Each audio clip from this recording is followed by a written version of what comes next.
ilmu yang banyak itu nanti kalau nggak ditulis, ya hilang, nanti dibawa ke kuburan. Sayang sekali gitu ya. Katakanlah kita dapat beasiswa, pemerintah sudah memberikan dana yang banyak sekali gitu. Kita juga sudah menghabiskan waktu, tapi itu kayak pohon besar gitu, tapi nggak berbuah.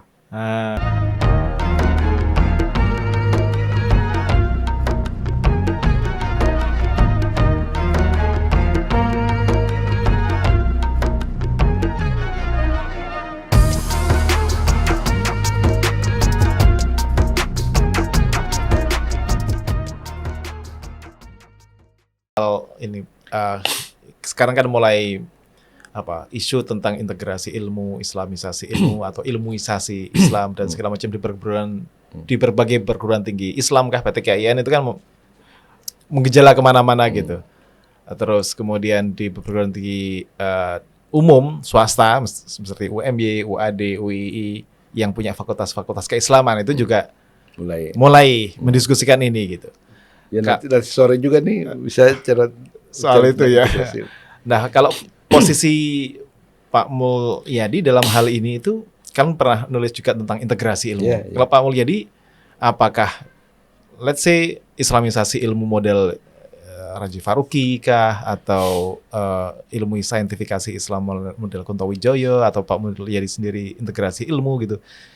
Kayak gimana harusnya kita dudukkan hubungan antara sains dan agama atau dengan Islam? Gini, untuk memahami itu sebenarnya ya pembacanya harus mengerti posisi saya. Posisi saya itu kan neo tradisionalis. Jadi lebih kepada sains nasar yang sudah melakukan kritik terhadap sains, gitu. Nah di UIN di Jakarta itu kebanyakan modernis. Ya kan? Jadi sangat pro kepada sains. Jadi kalau dikritik itu mereka kurang suka. Itu kan? Yeah. Termasuk juga ide islamisasi ilmu. Mereka nggak suka. Karena seperti ya pertama karena mengkritik akidah mereka yang akidah modernis gitu. Sebenarnya itu yang menghalanginya. Tapi bagi saya kan kebenarannya kebenaran gitu. Kan saya udah bilang tadi ya, bahwa sains itu tidak berdiri objektif melulu, tapi ada subjektifnya. Jadi mungkin dong islamisasi ilmu, mungkin dong sekularisasi ilmu, naturalisasi ilmu. Di mana-mana itu dari dulu ya, ketika orang Yunani mengumpulkan ilmu dari yang lain, ya diyunanikan, ada Helenisasi. Ketika Islam mengambil dari mana-mana diislamkan, ada islamisasi. Jilid pertama itu sebenarnya yang Ibnu Sina dan sebagainya itu islamisasi. Tapi ketika pindah ke barat, ya dibaratkan. Kebetulan barat itu sekuler, jadi sekulerkan. Berarti ilmu itu kan bisa di apa-apa, di islamisasi, sekularisasi. Kenapa setelah dari barat nggak boleh diapa-apakan gitu? Seolah-olah sains itu udah netral gitu, bebas nilai. Padahal enggak lah, ya kan? Nah disitulah saya kemudian menganggap islamisasi itu perlu. Tapi islamisasi itu tidak ayatisasi, bukan begitu. Tapi itu masuk ke dalam wilayah epistemologi. Dan disitulah saya kemudian di dalam buku pengantar epistemologi itu sebenarnya kritik terhadap Barat dengan mengangkat tradisi ilmiah Islam. Barat beda dengan Yunani. Yunani masih percaya kepada metafisik. Jadi tidak dalam hal itu. Tapi Barat sekuler kan nggak percaya. Nah bahayanya kalau nggak percaya kepada yang metafisik, nggak percaya dong sama Tuhan, sama wahyu, sama hari akhir. Ya kan? Apa nggak berbahaya tuh kalau kemudian mengikuti harus itu? Tapi apakah dengan masuk ke dalam Islamic Science kemudian sains nggak bisa berkembang? Enggak kok. Sejarah membuktikan bahwa ilmu Muslim itu bisa mengembangkan sains sedemikian rupa tanpa meninggalkan agama. Ya kan? Ya kenapa nggak bisa gitu? Nah tapi kalau bisa, kalau mungkin ada possibility of Islamization of knowledge, itu apa memang perlu? Kan saya bisa naik kelapa, tapi perlu. Ya kan? Kalau sudah ada air kelapanya di sini atau gimana? Kalau ada bayi tiba-tiba di sana gitu perlu diselamatkan dan itu baru perlu. Oke, islamisasi itu tuh mungkin dilakukan karena tadi saya bilang yang objektif itu netral itu adalah fakta. Adalah fakta. Tapi untuk fakta menjadi sains atau perlu penjelasan manusia. Dan karena itulah justru ya jadi sains bisa beda sesuai dengan keyakinan yang menjelaskan itu seorang ilmuwan gitu. Maka misalnya mungkin orang Barat nggak percaya kalau matahari itu punya jiwa, tapi Ibnu Sina percaya karena Ibnu Sina mengatakan mungkin nggak ada kehidupan di dunia tanpa matahari. Nggak mungkin kan? Nggak mungkin. Berarti matahari memberikan kehidupan dong. Masa yang memberikan kehidupan dia sendiri nggak hidup? Ya itu artinya punya jiwa kan? Iya kan? Oke. Iya. Ya jadi itu soal bagaimana ini kan mengintegrasikan antara keyakinan seperti itu. Artinya keyakinan itu juga punya pengaruh terhadap pengamatan terhadap fakta. Iya, dan kita nggak tahu kan yang fakta yang non metafisik itu kan benar enggaknya kan ya relatif juga ya, tergantung lagi pada keyakinan kan gitu. Nah kemudian kan banyak tuh masalah yang ditimbulkan ya. Fakta historis adalah bahwa ilmu-ilmu besar banyak yang ateis. Sigmund Freud kan dulu Yahudi kan, Darwin juga Kristen ya. Tapi kenapa setelah mengembangkan metode ilmiah malah jadi teis gitu? Apa kalau ini diajarkan begitu saja tidak membawa kepada ateisme juga? Itu kan bahayanya saya melihat di situ. Itulah yang menyebabkan saya kemudian mengatakan Islamisasi dengan yang benar ya, seperti yang dilakukan oleh Muslim dan sebagainya itu perlu dilakukan. Nah, tapi orang yang tadi yang modern itu sudah terlanjur mengatakan bahwa sains itu cocok dengan Islam, pengaruh Abduh dan sebagainya gitu kan. Jadi ngapain korek-korek gitu. Nah, padahal tadi ada sisi misalnya dalam ilmu jiwa ya. Ilmu jiwa itu kan sekarang itu ilmu jiwa itu bukan science of soul. Tapi science of behavior yang di studi di psikologi itu behavior. Jadi jiwa itu adalah fungsi neurologis otak. Nah kalau otaknya hancur, ada jiwa nggak? Ya nggak ada. Psikologi nggak ada. Kalau itu yang diajarkan, lalu bagaimana dengan kepercayaan kita kepada hari akhir? Nonsen dong. Kalau nggak ada yang survive dari manusia, apa artinya hari akhir? Nah itulah sebabnya maka kita perlu menggunakan psikologi yang dikembangkan oleh Islam atau psikologi Islam ya. Kita istilah. Karena apa? Karena menurut Ibnu Sina, jiwa itu bukan berasal dari bumi. Dia berasal dari dunia spiritual. Hancurnya tubuh nggak mempengaruhi kehancuran. Nah itu paling enggak kan itu mendukung lah keyakinan kita kepada hari akhir.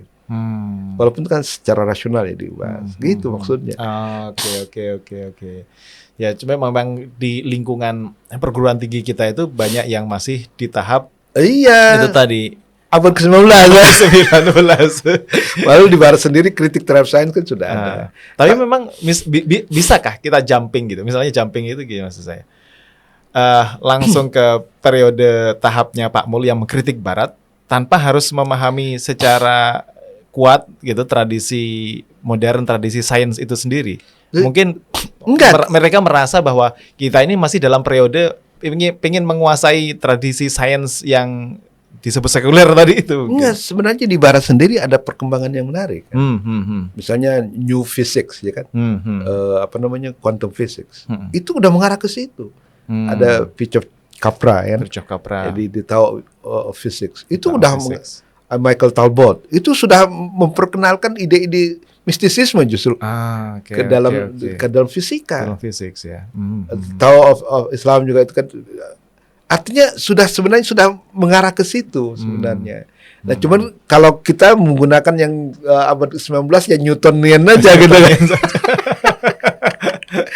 Dan merasa rikuh untuk melakukan kritik gitu kan. Karena mereka nggak mempelajari betul filsafat sains tuh. Oke. Nggak mempelajari betul filsafat sainsnya itu. Jadi ya hanya yang empiris yang gitulah. Coba misalnya kalau saya kebetulan sekarang itu diamanahi untuk Kaprodi Psikologi Pendidikan Islam, Prof. Salah satu problem yang kita hadapi itu ini. Ya katakan kita kan ada psikologi, ada Islamnya gitu. Terus kemudian ini mengenalkan psikologi Islam dan segala macam. Tapi kalangan yang secara umum basisnya psikologi yang ngarahnya pada behavior tadi itu nggak bisa terima tuh tradisi psikologi Islam dengan soul ini. Saya sudah menulis sebenarnya buku kecil ya, psikologi Islam, tapi belum dipublish. Itu saya mulai dengan kritik terhadap psikologi modern. Jadi mengerti di mana nih kelemahannya gitu. Baru memperkenalkan 3 mazhab psikologi Islam. Yaitu mazhab religius, sufistik dan filosofis. Religius, sofistik dan filosofis. Filosofis. Nah, itu di situ saya kritik dulu Barat, jadi mereka tahu posisinya di mana gitu. Jadi saya mengatakan bahwa sebenarnya di Barat juga ada perkembangan kan. Dulu ya jiwa itu jiwa. Seperti Plato mengatakan bahwa jiwa itu terhadap tubuh itu seperti penunggang kuda dengan kudanya. Seperti penunggang kuda dan kudanya. Jadi kuda mau kemana aja tergantung pada penunggangnya, gitu kan. Jadi jiwa tuh dominan. Jadi jangan salahkan tubuh. Kalau tubuh itu nggak berkecil digerakkan oleh jiwa, gitu. Kan gitu. Yeah. Tapi pada masa René Descartes itu kan mereka ganti dengan mind, bukan soul, tapi mind. Nah mind itu udah dekat dengan otak lah gitu ya, kesadaran dan sebagainya gitu kan. Sehingga turun sedikit derajatnya. Tapi mind itu termasuk masih non fisik lah gitu. Masih material. Iya. Kemudian Sigmund Freud menggantikan dengan consciousness, kesadaran. Gitu. Kesadaran itu ya biasanya ya lebih berhubungan dengan itu ya. Kalau otak di apa itu bisa nggak sadar gitu kan. Nah, jadi masih udah dekat gitu. Tapi John Watson dengan Skinner itu menggantinya itu dengan behavior. Jadi jiwa itu tidak lain daripada manifestasi atau fungsi neurologis otak. Dan itu dikendalikan oleh DNA dan sebagainya. Jadi manusia itu nggak punya kebebasan memilih. Bagi mereka nggak punya kebebasan memilih. Karena semua gerak-gerik manusia itu hanya sebagai respon terhadap stimulus. Maka ada respon stimulus teori kan. Teori behaviorisme kan stimulus reaksi itu. Nah, maka tubuh akan mereaksi secara deterministik terhadap rangsangan dari luar. Gitu. Dan itu deterministik, manusia nggak punya pilihan. DNA juga mendekat. Jadi manusia nggak punya pilihan, ini bahaya nih. Karena kalau manusia nggak ada pilihan, nggak ada moralitas. Karena bagi saya moralitas itu adalah sangat tergantung kepada adanya kebebasan memilih manusia. Kalau manusia memilih yang buruk, buruklah dia. Kalau memilih yang baik, baiklah dia secara moral gitu. Kalau nggak ada itu jadi boleh aja. Misalnya Darwin, kemudian ada social Darwinism. Ya the survival of the fittest. Struggle for life. Ya pokoknya siapa yang kuat, ya dia boleh menjajah dan sebagainya itu boleh karena memang itu begitu hukumnya. Jadi hukum rimba dipakai. Itu kan jadi bermasalah kan. Nah dalam Islam saya kira Jalal Rumi itu pernah mengatakan bahwa manusia hanya satu-satunya yang diberi kebebasan oleh Tuhan memilih. Tidak bintang, tidak malaikat, tidak apa, manusia. Dan itu disimbolkan dengan amanah. Dan amanah yang ditawarkan pada langit dan bumi dan gunung-gunung itu tidak ada yang mau mengemban kecil manusia. Gitu. Manusia lah jadi satu-satunya manusia yang punya pilihan. Dia harus bertanggung jawab terhadap pilihan. Sebab kalau tidak ada kebebasan memilih, mengapa Al-Quran menyuruh ini, melarang ini? Ya kan? Kalau nggak ada pilihannya, mau dilarang mau enggak ya itu. Ya kalau dalam teologi klasik itu kan ada Jabariyah, kalau kita sudah deterministik itu tadi. Dan ternyata sains modern itu jadi deterministik juga. Cuman gitu. Bukan Tuhan yang menentukan, tapi hukum alam. Tapi hukum alam. Iya, tapi manusia nggak bermoral gitu. Rangsangan stimulus itu tadi. Iya, tapi akhirnya moral nggak diperlukan. Moralnya nggak. Karena itu pokoknya siapa yang kuat, siapa yang aktivitas tadi itu. Oh gitu. Iya, jadi memang ya perlu orang mahasiswa kita sekarang itu memahami filosofi of science itu tadi ya. Iya. Bahwa makanya namanya Islamisasi itu, tapi sekarang kan Islamisasi kayak dimusuhi gitu. Ya, peyoratif lah ini ya, jadi kesannya negatif karena masuknya jadi ke ayatisasi itu tadi yang sering dikritiknya gitu. Iya. Makanya sekarang dipakainya integrasi ilmu. Integrasi ilmu itu. Ya. Dalam buku saya integrasi ilmu itu turunan dari epistemologi. Jadi epistemologi itu sebenarnya kayak peta basis filosofisnya. Kalau integrasi itu sudah diaplikasikan pada level universitas ya. Gitu. Tapi ya ruhnya sih Islamisasi sebenarnya. Islamisasi ya kan, kalau Pak Mulyadi di di epistemologi itu kan menambahkan intuisi terus sebagai salah satu sumber ilmu. Terus kemudian di integrasi itu tadi bahwa kita juga harus memahami di basis ontologis kita juga harus integrasi ini. Masalahnya kan ada gini, kalau sains barat itu kan percaya hanya pada yang empiris, yang fisik. Apa kita mau ikut sama mereka gitu, menolak yang non empiris? Itu kan nggak sesuai dengan akidah kita dong. Ya kalau saya akidahnya masih iya kan? Dan sekarang kalau kita percaya pada yang non fisik, lah harus ada ilmunya dong. Mereka menolak karena mereka nggak percaya. Tuhan apa nggak ada? Ya ngapain harus ada ilmunya? Tapi kalau kita yang percaya pada Tuhan, pada hari akhir ada ilmunya dong. Ada eskatologi, ada teologi dan sebagainya. Itu konsekuensi aja dari keyakinan kita. Nah kemudian apa kita mau misalnya udah sains saja dipelajari, tapi yang ini nggak? Nah, misalnya kedudukan matematik itu sains atau bukan? Kalau sains itu harus empiris. Pertanyaannya, what's so empirical about mathematics? Math. 2, 3 itu nggak empiris. Tapi sains atau bukan? Sains. Kok bisa? Alat. Itu jadi kontroversi itu. Ada yang mengatakan ini adalah instruments of science. Ada yang mengatakan itu sains. Ada S di matematik. Nah, tapi kalau orang Islam kan percaya pada yang fisik dan non fisik. Objek non fisik ya ada. Jadi matematik ya asas sebagai sains. Juga metafisik. Karena jelas objek yang di. Iya walaupun nggak fisik, tapi dia yakin ada. Jadi ilmunya harus ada.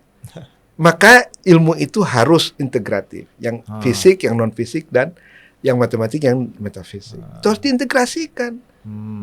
Itu namanya integrasi. Terus metodologi juga gitu. Kalau yang objeknya fisik ya harus pakai experimental method. Tapi yang non fisik masa pakai experimental? Nggak bisa satu metodologi dipakai untuk semua. Nggak bisa. Gitu ya. Bukan begitu. Jadi tergantung pada sifat dasar objeknya. Kalau yang fisik ya memang empiris dan itu udah dilakukan oleh umat Islam.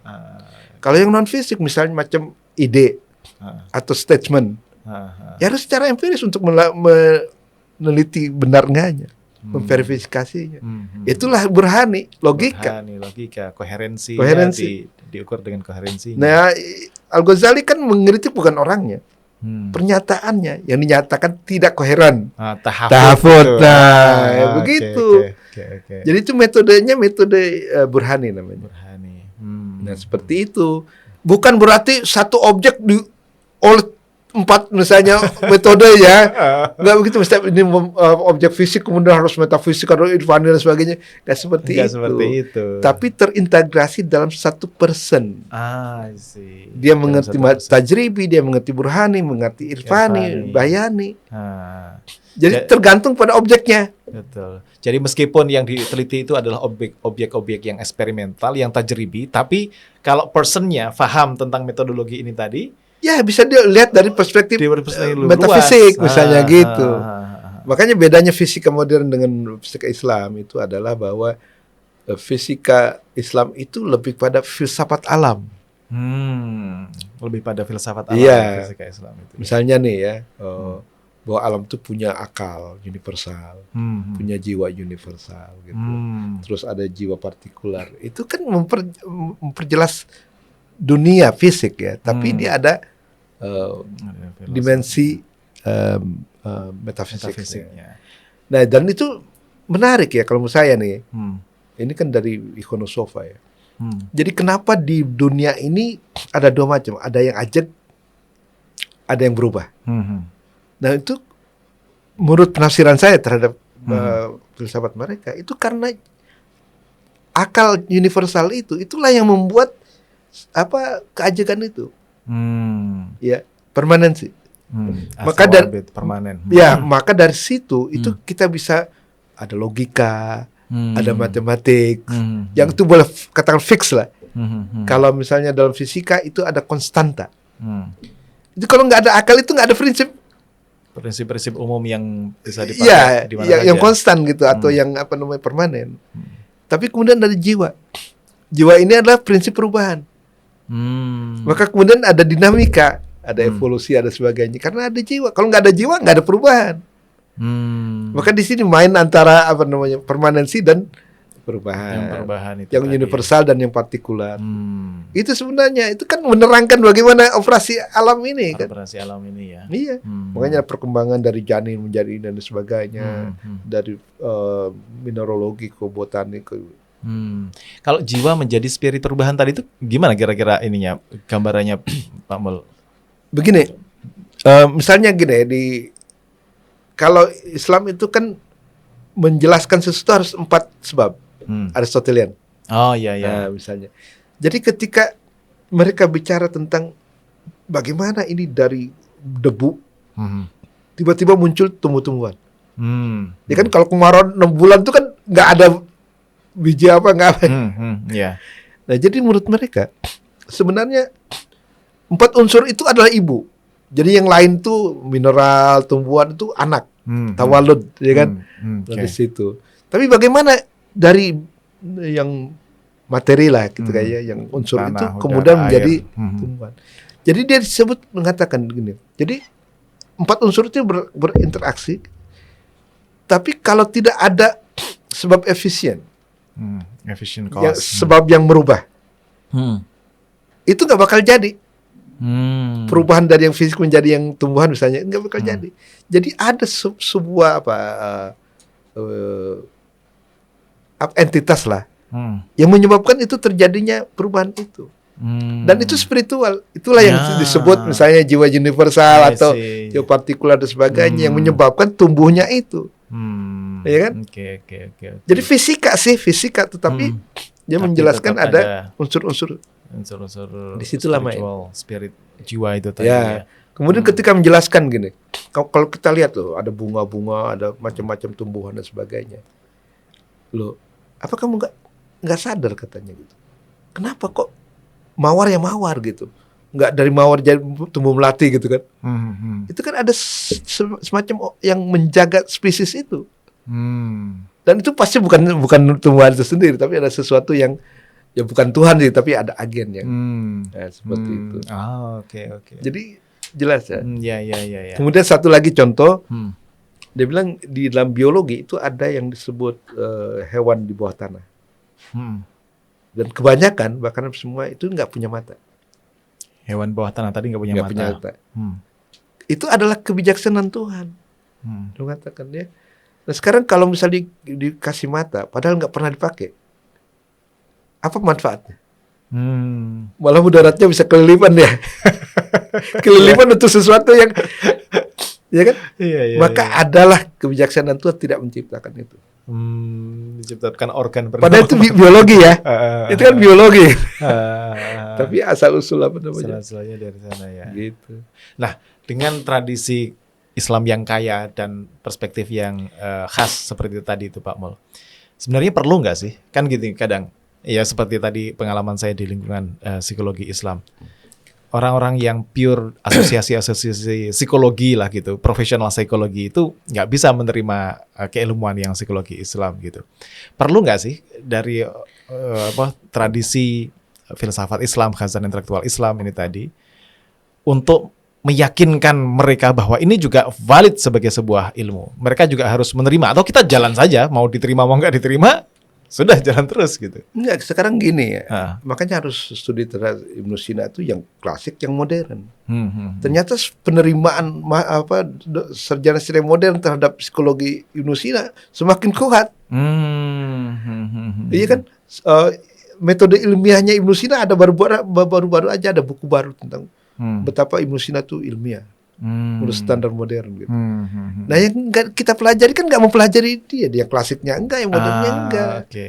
Oke. Jadi kalau untuk meyakinkannya kita harus bawa juga ya orang sini kan harus bawa orang barat. Betul. Iya, kalau dibawa orang barat baru mau gitu. Karena inferiority kompleks ya. Dan itu karena kita nggak mempelajari turos Islamnya itu. Sebenarnya kalau udah kita pelajari sebenarnya sangat ilmiah sekali. Nah, saya ada tulisan tentang itu di jurnal Islamic Quarterly ya di Quarterly yang di London. Ya. Saya menulis artikel The Concept of Insan Kamil, the Perfect Man. and the apa tuh? Kalau memulihkan tuh bahasa Inggrisnya apa? Refine, Bukan. recovery. Recovery of human dignity. Recovery of human dignity. Ya. Jadi gini, di Barat itu kan manusia itu dikonsepsikan sebagai makhluk fisik saja. Padahal sebenarnya manusia itu kan ada lapis-lapisan. Ya. Dan itu tercover di konsep insan kamil. Nah, kalau manusia hanya serve fisiknya saja, sementara yang lain itu kan menuntut juga. Maka timbullah kelakuan yang nembak orang banyak walaupun dia secara finansial, secara sosial kan bagus orangnya, tapi melakukan itu. Dan itu sebenarnya karena ada konflik dalam. Ya kalau memang manusia itu fisik dan non fisik, hanya melayani fisik, ya pasti yang non fisik berontak dong. Maka di dalam konsep insan kamil itu kan manusia itu ada yang fisik, kan? Ada bagian misalnya bahwa manusia itu adalah mikrokosmos. Walaupun kecil mengandung seluruh unsur kosmos. Mengandung unsur seluruh itu berarti ada jiwa tumbuhan, ada jiwa hewan, ada malaikat dan sebagainya, gitu kan. Kemudian manusia sebagai tujuan akhir penciptaan alam. Manusia sebagai teomorfis, ya, memiliki bentuk ilahi lah gitu kan. Itu kan ada dimensi-dimensi yang besar.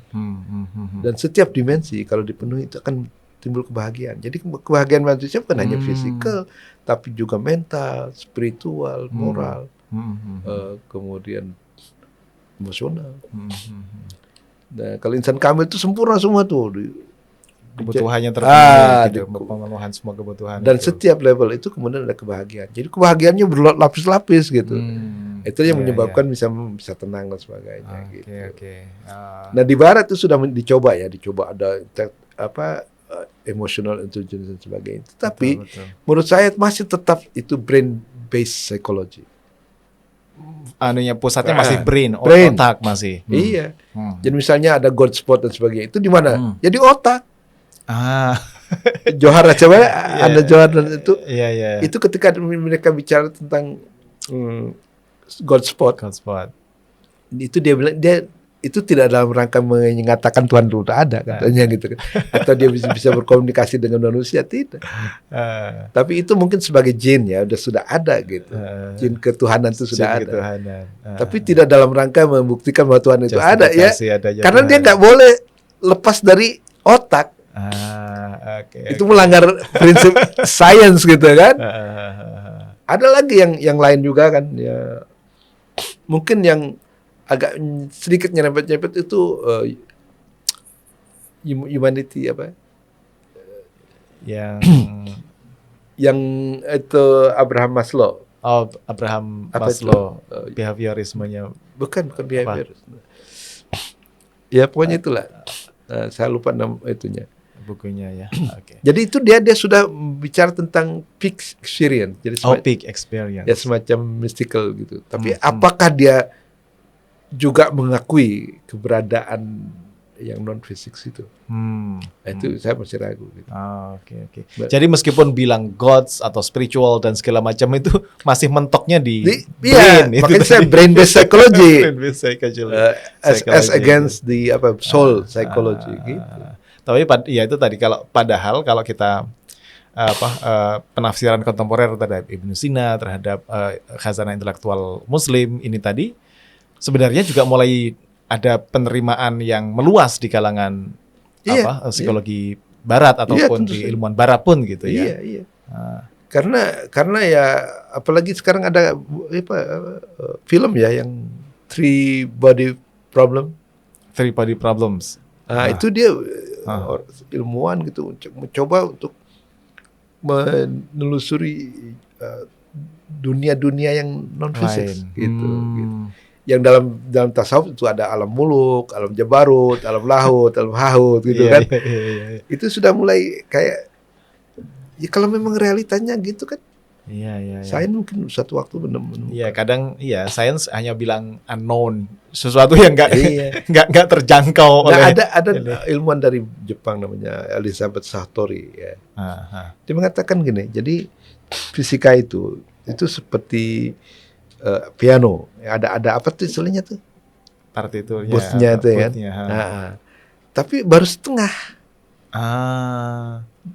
Jadi misalnya ada cahaya, ada ultraviolet, ada gamma ray, cosmic ray, berhenti di situ. Padahal kalau dalam kitab Islam kan ada angelic light, ada divine light gitu. Jadi belum selesai deh katanya gitu. Berhenti duluan. Nah nanti mungkin lama-lama naik sedikit-sedikit gitu. Oke. Jadi kalau keyakinan saya kalau memang dunia rohani ada ya, kalau kita menyangkalnya ya nggak akan terjadi keseimbangan. Penyangkalan terhadap dunia rohani tadi ya nggak seimbang jadi. Dan kalau konsep itunya kayak guru universal, insya Allah gitu, jadi semua kebutuhan manusia yang fisik dan non fisik gitu, yang moral yang itu bisa dipenuhi. Oke deh, ya itu tadi ngobrol soal hewan dan ini ada bukunya Pak Mulyadi yang tadi rangkuman dari 89 judul buku ada di sini. 60. Ya judul-judulnya terus yang tidak survive pun, yang survive 60 dan diringkas dalam 6 buku ini tidak menutup kemungkinan untuk buku ke-7 juga bisa lahir gitu. Iya, nanti bisa jadi ada nih di dalam buku ke-7 gitu. Broadcast di sini. Ya. Kalau ke depan Pak Mul, apa ya? Mimpi atau keinginan Pak Mul yang ingin diwujudkan gitu dalam waktu ke depan entah nulis buku kah atau apa yang pengen sekali Pak Mul harapkan bisa terwujud gitu. Iya sebenarnya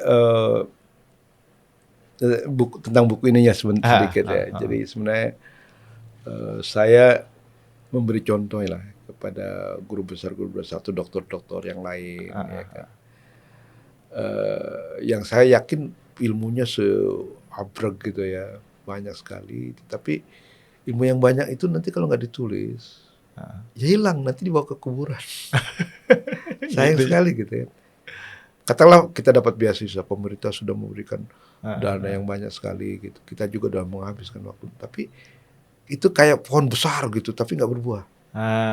Kayak pohon besar nggak berbuah. Iya, besar sekali kan. Wow, di Harvard itu dari bibitnya dari Harvard dari mana gitu kan. Iya. Tapi kalau nggak berkarya nggak berbuah. Jadi ini sebenarnya buah kesarjanaan. Buah kesarjanaan. Ya, dan itu bagi saya menulis adalah memperpanjang umur kita. Atau mengabadikan hidup kita. Mengabadikan hidup. Ya, andaikan Plato nggak menulis, itu nggak ada yang kenal Plato atau Socrates bahkan. Padahal katanya filsafat yang berkembang di dunia itu catatan kaki kepada Plato. Itu kata Whitehead. Iya. Betapa pentingnya menulis. Sekarang ada pintar sekali gitu, tapi nggak pernah menulis. Ya meninggal mungkin 2 tahun 3 tahun ya. Hilang, nggak ada trace-nya di dunia ini. Ada trace-nya, ya. Makanya kata Al-Ghazali, sepudar-pudarnya tulisan masih lebih baik daripada orang pintar nggak menulis gitu. Kalau gitu, saya juga pamer ini baru terbit. Oh iya. Islam dan Diskursus Etika Islam Kontemporer oleh WMY Press. Nah itu dia. Ini saya persembahkan. Baik.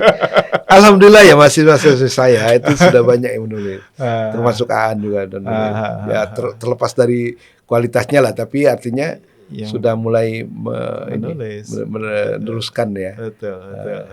Turusnya Hajana gitu. Ya itu tadi kalau Pak Mul bilang tadi dari Wadat Kadi tadi itu ya gelar kesarjanaan itu hanya license SIM saja. SIM saja. Tapi kadang orang kan menumpahkan kayaknya ini karya terbaik saya dan setelah sini nggak berkarya lagi. Gitu. Tapi kalau mau tanya bagaimana sih kok Pak Mul bisa menulis kurang dari 1 bulan? Ya kan yang Lentera Kehidupan tuh yang sebelum ML itu 27 hari itu. 27 hari bisa 1 buku ya. Yang diterbitkan Mizan tuh kan Lentera Kehidupan 27 hari. Setiap hari kecuali tanggal 18 saya sakit.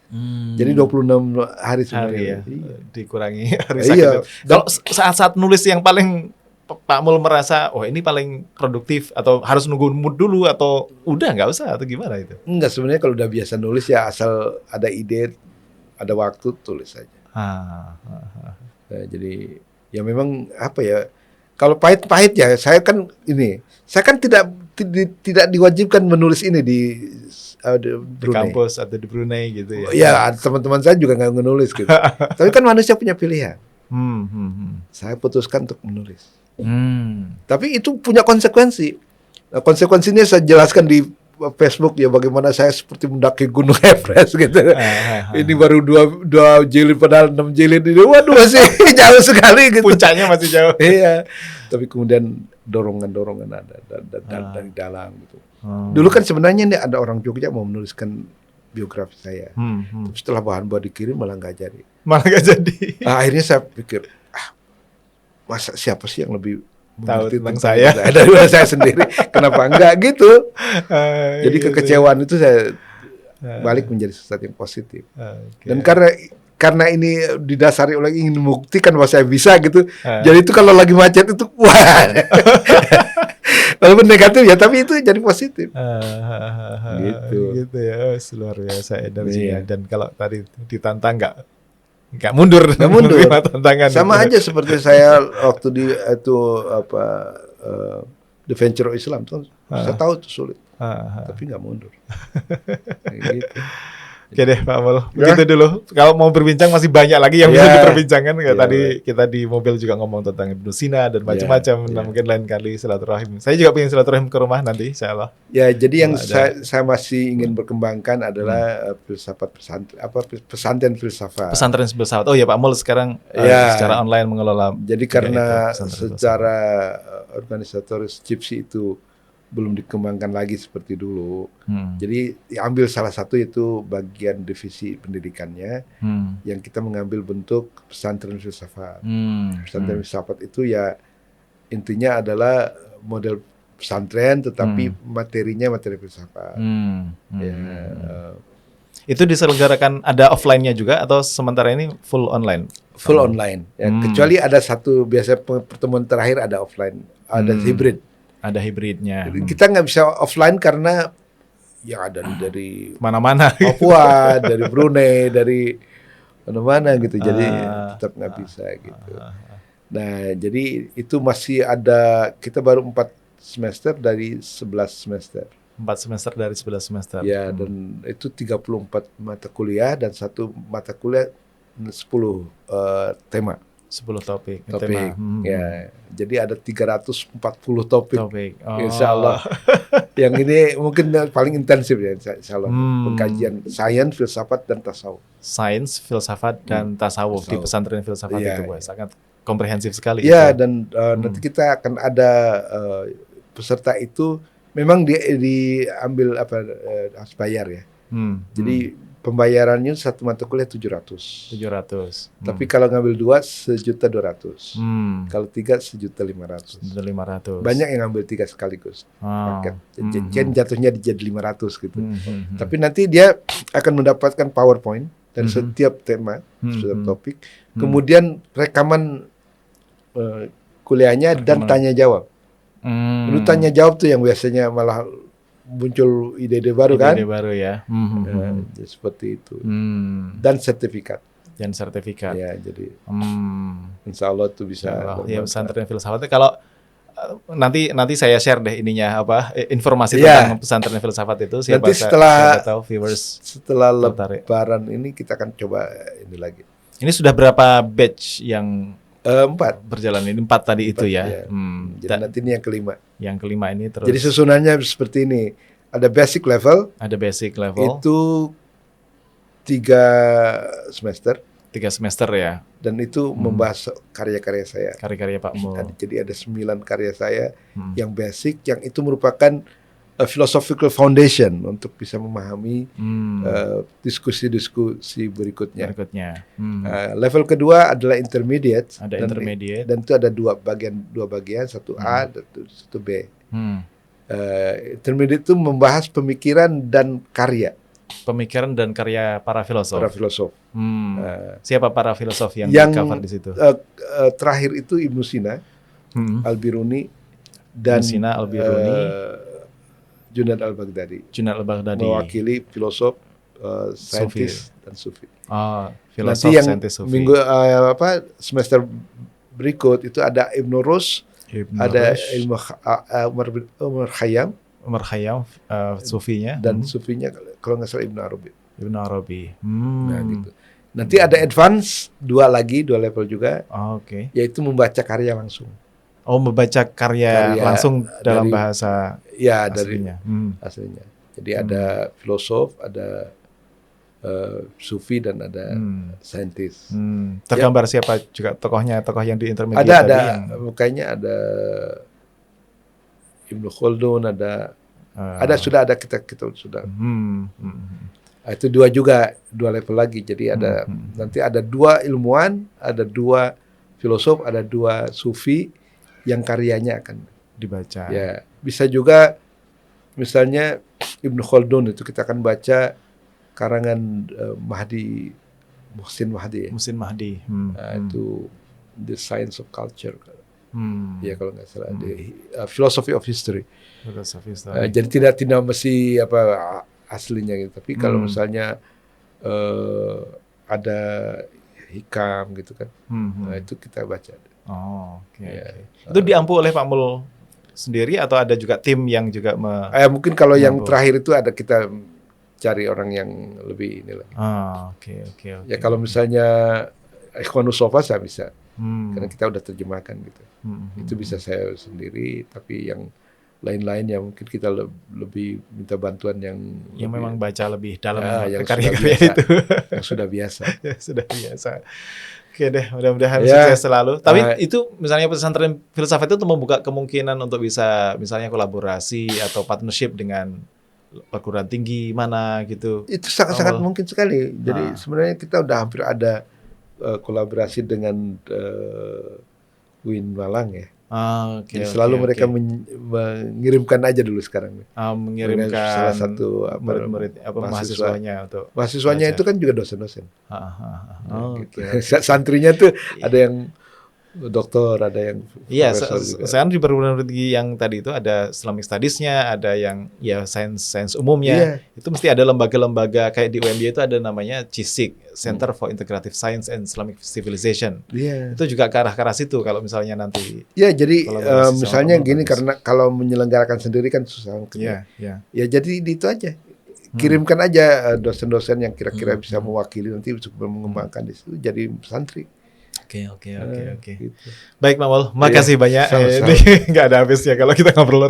Ada nuansa reuninya, ada menimba ilmunya. Ya mudah-mudahan apa yang saya sampaikan bermanfaat. Insya Allah manfaat sekali dan mudah-mudahan selalu sehat untuk memberi pencerahan pada banyak kita semuanya. Yang saya harapkan menjadi inspirasi bagi ilmuwan-ilmuwan untuk berkarya lebih banyak lagi. Amin. Insya Allah. Jadi kita meninggalkan turus. Iya, turus ini jariahnya. Iya.